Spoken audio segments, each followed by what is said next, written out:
kira-kira tahun 70-an, ada satu film tentang Yesus Kristus. Film itu berjudul Quo Vadis. Nah, apa yang diceritakan atau apa yang dikisahkan dalam film itu tentang orang-orang Kristen yang hidup, bertumbuh dan berkembang di kota Roma. Waktu itu pada zaman gereja perdana atau umat perdana, Petrus atau Simon Petrus pergi sampai ke kota Roma dan menyebarkan Injil di sana. Dan beberapa tahun kemudian perkembangan umat begitu pesat, begitu cepat. Tetapi sayangnya pemerintah Romawi dan seluruh rakyat Romawi tidak semuanya senang dengan perkembangan kekristenan di kota Roma. Karena waktu itu masyarakat dan pemerintah Romawi masih percaya atau menyembah dewa-dewi. Maka orang-orang Kristen mau dihambat perkembangannya. Mereka dilarang untuk beribadah, mereka dilarang untuk bertemu, berkumpul, apalagi menyebut nama Yesus. Dan bahkan lebih daripada itu, mereka seringkali dikejar-kejar dan ditangkap. Pemerintah Romawi, Kaisar Romawi waktu itu menyuruh supaya setiap orang Kristen yang ditangkap dimasukkan dalam suatu arena pertarungan dengan binatang buas atau singa. Arena pertarungan itu kalau kita sekarang ini seperti stadion, yang mana untuk mereka sebut Koloseum. Jadi sebenarnya model stadion sekarang itu berasal dari itu Koloseum.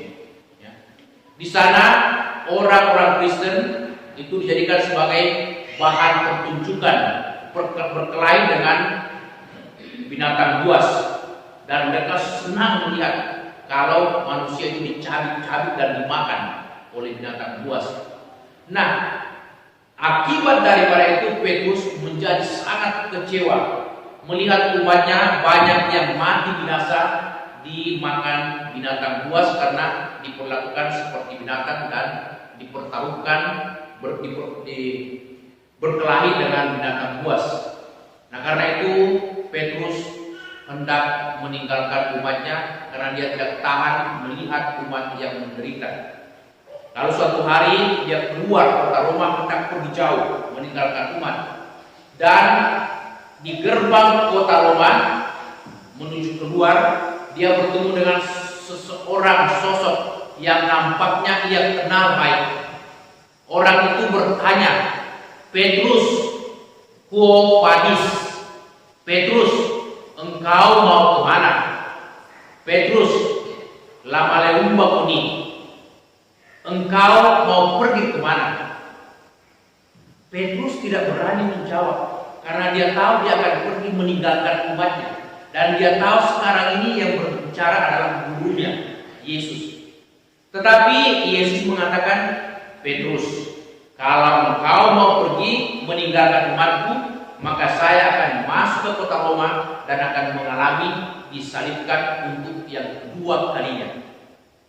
Kata-kata Yesus ini sungguh membuat Petrus itu tersentak dan ia merasa sangat terpukul. Dia merasa berdosa. Bagaimana mungkin dia membiarkan gurunya disalibkan untuk kedua kalinya? Maka dia memutuskan untuk kembali ke kota Roma.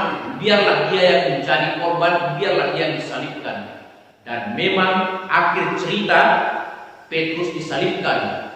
Dan karena dia sadar dia tidak layak, dia tidak pantas disalibkan seperti Yesus gurunya, maka dia minta kalau bisa dia disalibkan kepala di bawah. Dan itulah akhir daripada kisah perjalanan hidup Petrus. Dia mau mengabdi Yesus walaupun dia orang berdosa, dan dia mau memuliakan Tuhan Yesus sampai pada batas yang terakhir. Bahkan dia berani mau disalibkan juga seperti gurunya. Saudara-saudariku, Bapak Ibu, hari ini kita mendengarkan bagaimana para murid ketika mengalami ditinggal oleh Yesus. Kendati Yesus sudah bangkit, mereka tidak mengerti bahwa yang menampakkan diri adalah Yesus. Maka sebelum Yesus menampakkan diri beberapa jam, Petrus berkata kepada teman-temannya, "Teman-teman, saya mau pergi menangkap ikan." Dengan kata lain, Petrus mau kembali ke dunia lama, pekerjaan yang lama. Dia mau melupakan kekecewaan, dia mau melupakan pedih-pedih yang dialami selama ini karena gurunya mati terbunuh sia-sia. Maka dia mau kembali ke pekerjaan yang lama, hidup yang lama. Dia mengatakan kepada temannya, "Saya mau pergi menangkap ikan." Dan kata-kata itu juga membuat teman-temannya terpengaruh. "Kalau begitu kami juga ikut pergi bersama engkau." Dan mereka pergi dalam kekecewaan, dalam kesedihan. Mereka melupakan Tuhan sama sekali. Mereka meninggalkan dunia mereka. Mereka meninggalkan keyakinan mereka. Dan mereka memaksakan diri untuk pergi bekerja sebagaimana yang dulu-dulu mereka kerjakan.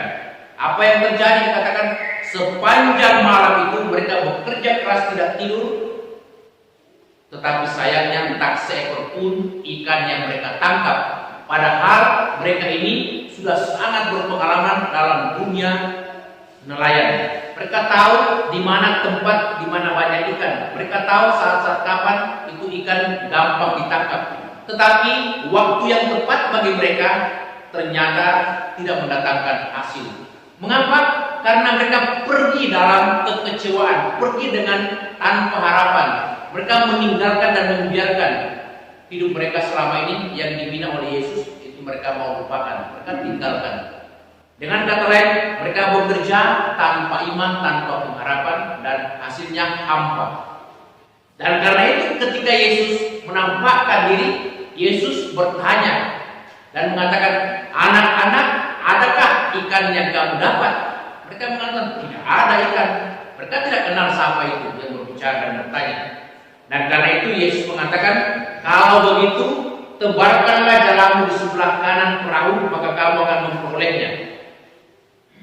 Tanpa pikir panjang, tanpa bertanya, tanpa protes, padahal mereka tahu siang-siang begini mana ada ikan, apalagi sedikit di dekat pantai, tidak mungkinlah ada ikan.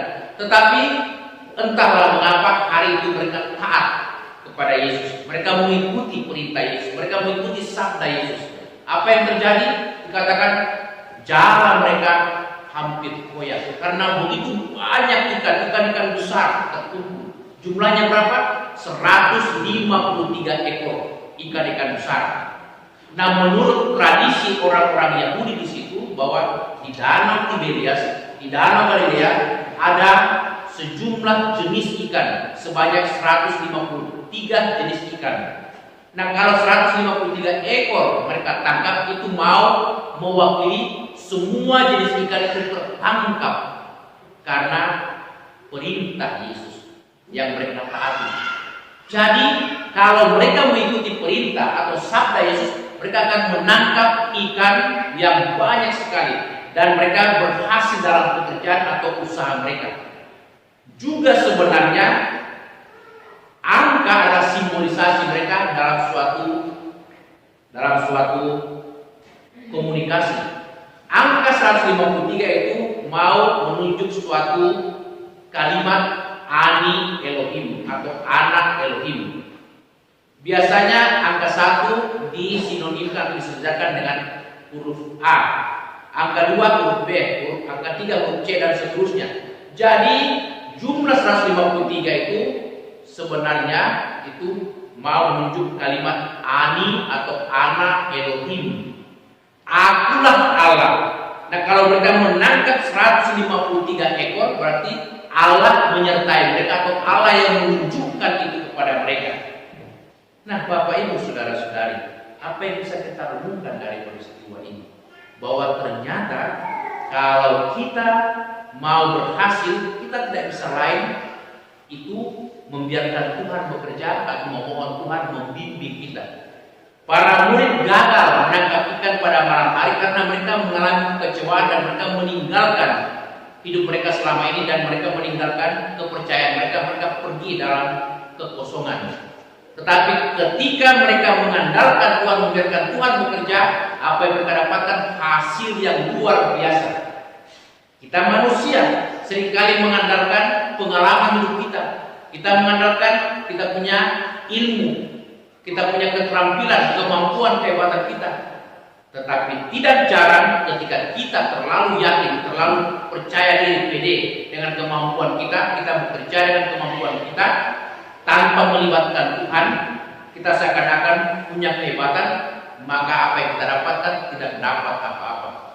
Tetapi ketika kita membiarkan Tuhan bekerja, bahkan meminta Tuhan untuk memberkati, menolong kita, hasil yang kita dapatkan kadang di luar daripada ekspektasi kita, harapan kita, hasilnya melimpah. Mengapa? Karena Tuhan turut bekerja dalam pekerjaan atau usaha kita. Maka semoga minggu pasca ketiga ini, sabda Tuhan yang kita dengarkan semakin menggerakkan kita untuk biarkan Tuhan bekerja, mengandalkan Tuhan dalam setiap pekerjaan dan semua peristiwa-peristiwa aktivitas yang kita lewati atau kita kerjakan dalam hidup ini. Amin. Terima kasih saudara-saudariku yang telah mendengarkan renungan Sabda Allah pada hari Minggu Paskah yang ketiga ini. Semoga saudara-saudari bersama dengan segenap keluarga senantiasa diberkati Tuhan dalam setiap aktivitas dan pelayanannya. Amin.